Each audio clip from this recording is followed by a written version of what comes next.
有专家公布2026年的时候，美国的房价会大回调，是真的吗？最危险的7大美国房市，在美国购物时，除了房屋本身的挂牌价格外，它的生活成本、房产税、保险的费用以及城市未来的经济发展，都可能影响购房者的整体的负担和有长期的回报。有一个房地产的专家，就是佛瑞德·罗古伊迪斯，他说，买房已经不只是选择一个住所，它更是对一座城市未来的投资。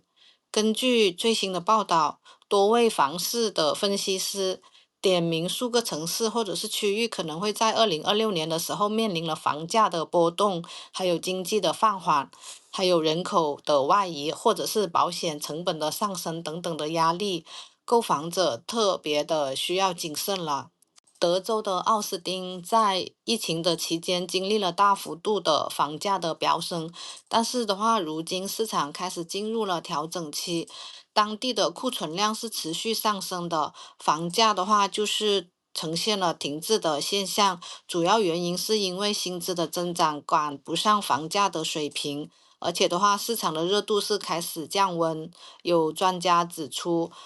奥斯汀的房价已经出现了连续2年下跌的趋势，新房销售的周期拉长，买气的话明显的弱化了。由于疫情的期间，科技业的扩张与人口的迁入，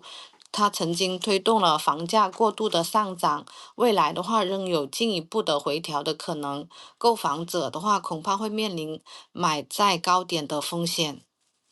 铁锈地带的城市，以密歇西根州的佛林特，还有俄亥俄州的杨斯敦为举例，这些地区虽然房价在纸面上显得便宜，但是面临长期的经济的停滞，还有人口的下降和需求薄弱的问题，房价升值的空间是有限的。市场不稳定时，卖出的难度是很大的。若经济继续下行的话，房主的话可能会面临更大的贬值的风险。路易斯安那州的纽奥良专家有分析，纽奥良的经济成长的速度放缓了，加上因为洪水的风险，使得保险费用连年的高涨，进一步增加了购物的成本。当地的许多房屋屋龄已经老旧了，维修和它的修缮的费用是不断的增加的。预估在多重的压力下，纽奥良的房价可能在2026年下跌，大概在7%。长远来看，购房的风险是持续上升的。田纳西州纳什维尔，纳什维尔过去几年是因为了人口涌入而发展的迅速，带动了当地经济与房地产的需求，但是的话也造成了供给难以跟上。尽管这个城市的住宅建设能力优于其他的城市，但是劳动力的话它短缺，还有建材成本的上升，使得建设速度受到了限制。专家认为这些因素可能在2026年的时候进一步拉大了供需的落差，购物者应该对潜在的价格波动保持谨慎。阳光带地区包括佛罗里达州、亚利桑那州，还有德州部分城市在内的阳光带地区，从2020年到2022年经历了异常的快速的房价的上涨。然而，薪资增幅是有限的，投资客比例偏高，南部沿海保险费大涨，以及它的气候风险提升，使得这些地区的市场在未来几年可能会有出现修正的可能。一旦经济放缓，或者是它的利率维持在高档的话，购房者的负担会显著的增加。加州的旧金山曾经是美国房地产最坚挺的一个市场之一，但是随着科技业的裁员，还有人口的外移，以及它的生活成本的持续的偏高，当地的房价吸引力不如以前了。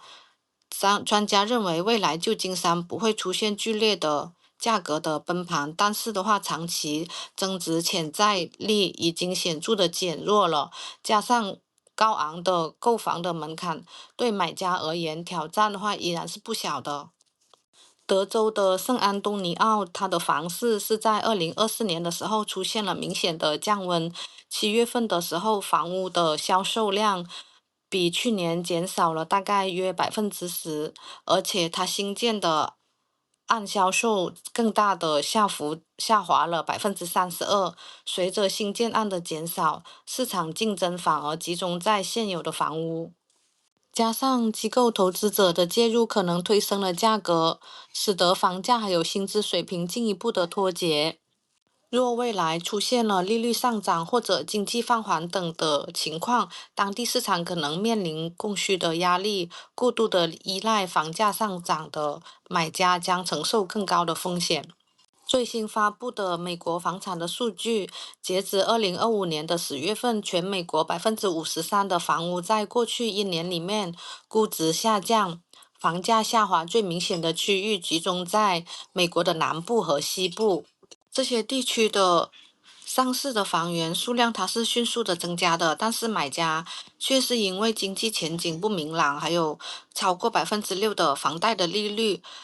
而延后了购买的决策。一方面的话就是买家在观望当中，另一方面的话是卖家不愿意主动的涨价，让许多市场进入了僵持期，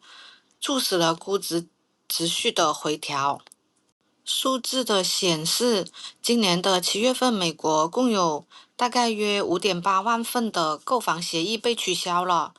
占了当月的签约房屋总量的15.3%，创下了自从2017年该机构开始追踪以来的7月份的最高的纪录。在德州和佛州的交易取消率占美国的前列。圣安东尼奥7月的时候取消率达到了22.7%，劳德代尔堡为21.3%。两个地方的新房供应充足，部分买家退出了交易，转而等待更理想的选择。在加州多地的房屋贬值比例同样的显著，整体表现延续疫情后的资本从加州外流与库存增多的趋势。除了价格谈判还有验房的问题，买家临时反悔也是屡见不鲜的。